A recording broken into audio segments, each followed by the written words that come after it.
Saya Abdillah Iqmal Khairul Faskulatif dengan NIM 2313145.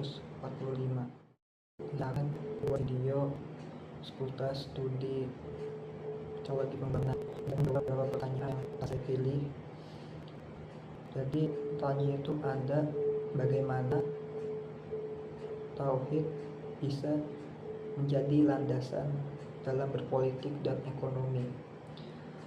Jadi tauhid itu simpelnya itu yakin dengan keesaan Allah, yakin dengan Tuhan, dan juga bisa mempraktikkan nilai-nilai ajarannya, nilai agama.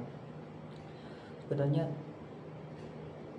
atau ini bisa menjadi landasan seluruh aspek kehidupan manusia, bukan hanya politik dan ekonomi saja tapi juga bisa dalam sosial, dalam jual beli seperti dan semacamnya.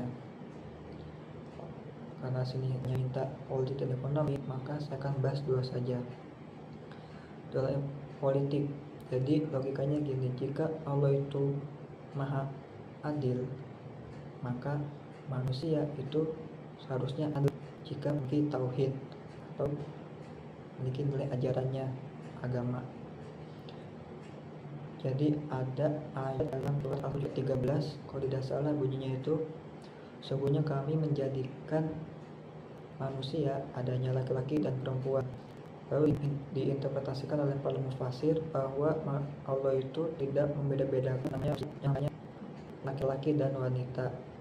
Jadi semua itu sama, tidak ada perbedaan. Dalam politik juga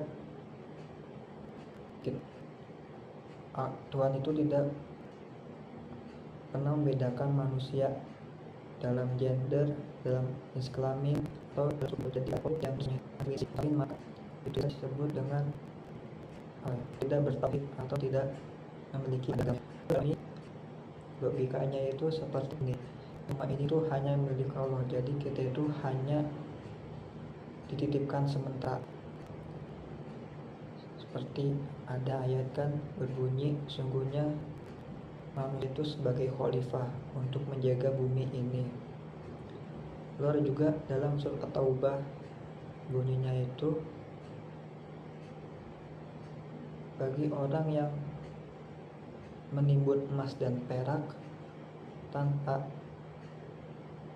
di jalan Allah, maka Allah akan menyiksanya.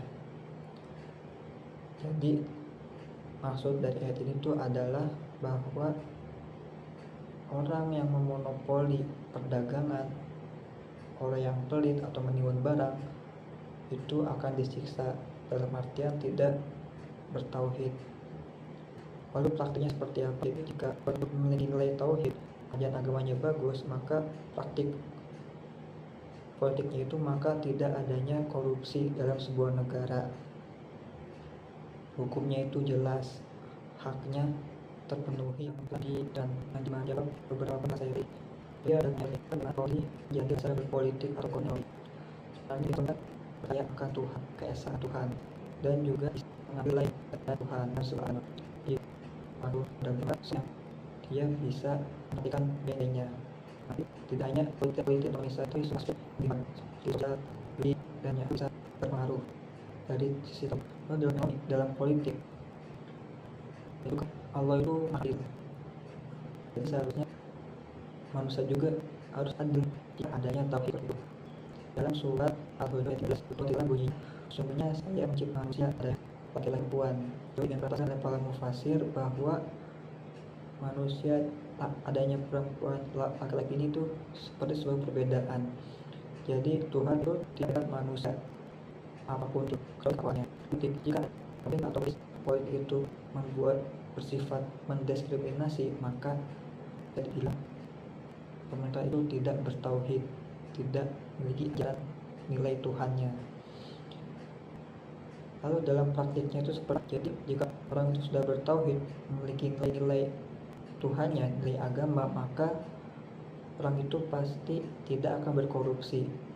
Lalu hukumnya itu jelas, haknya bisa terpenuhi oleh bagi rakyat, dan pemerintah akan menjalani kewajibannya dengan sepenuh-penuhnya, dengan bertanggung jawab. Ekonomi itu Allah itu maha kaya, maha punya, dan kita itu hanya diberikan hak sementara saja atau dipinjami. Ada ayat kan bilang bahwa manusia itu adalah khalifah di bumi, yang harus dimana itu menjaga bumi ini, merawat bumi ini. Lalu ada juga surat At-Taubah, bunyinya itu larangan untuk sesungguhnya orang yang menimbun emas dan perak dan itu tujuannya saja di jalan Allah, maka itu akan disiksa oleh Allah. Jadi bentuk interpretasinya itu atau memahami bahwa orang yang memonopoli atau pelit atau bahkan atau mungkin memonopoli atau pelit bahkan sampai menimbun, maka itu Allah langsung menghukumnya lihat nanti. Lalu nilai praktiknya seperti apa? Jadi jika orang itu kan otomatis dia terlibat dan itu tidak ekonomi dalam dagangan. Lalu soal berikutnya itu ada pertanyaan, bagaimana tauhid bisa jadi fondasi lingkungan hidup dan juga fondasi penata kota. Jadi menurut saya alam semesta itu kan adalah sebuah sistemnya Allah atau sesuatu yang dibuat untuk manusia, untuk kita. Jika alam semesta ini rusak, maka yang susah itu bukan Allah, tapi kita sendiri. Seperti itu. Lalu dalam tatanan kota ada yang namanya hadis bahwa kenapa kiamat esok akan datang. Ada hadisnya. Jadi situ nilainya itu bahwa Nabi menyuruh kita harus banyak amal karena banyak manfaatnya, diantaranya menghasilkan oksigen, akarnya bisa menghasilkan mineral, lalu bagian-bagian pohon itu juga bisa dijadikan sumber kehidupan manusia. Jadi ditegaskan oleh Nabi seperti itu. Lalu lingkungan hidup itu ada surat Al-A'raf kalau tidak salah itu, dimana bunyinya itu dilarang minum dan makan sesuai kebutuhan, jangan berlebihan dalam minum dan makan. Di dalam surat itu jika dikaitkan dengan lingkungan hidup, maka kita tidak boleh namanya mengambil sesuatu dari alam secara berlebihan, atau biasanya itu disebut eksploitasi lingkungan. Tidak boleh mengambil pohon secara berlebihan contohnya, karena itu milik kita semua. Jika itu diambil secara berlebihan dalam kebutuhan pribadi, itu disebut eksploitasi dan dilarang oleh agama. Lalu praktiknya itu seperti kita dilarang mengeksploitasi banyak tanam penghijauan. Jadi harus hijau kotanya di Bandung, karena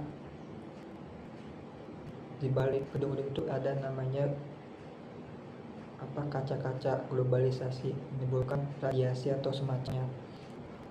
Jadi dibutuhkan adanya jadi penghijauan itu dianjurkan, bahkan disuruh oleh Nabi. Mungkin seperti itu. Nah, di jauhnya kurang lebihnya itu kita untuk lebih harus baik menemukan dalam sebuah agama, tidak hanya Islam saja, bahkan juga baik ada kebaikan. Nilai kebaikan itu harus kita terapkan dalam sebuah bangunan ini, dalam membangun diri kita, membangun rumah tangga kita, bahkan membangun sebuah negara. Jadi negara ini akan ratu, bahkan orang ratu jika kita memiliki namanya nilai Tuhan, nilai ajaran agama, apapun agamanya, pasti ada yang terbaik, ada nilai untuk manusia seperti itu.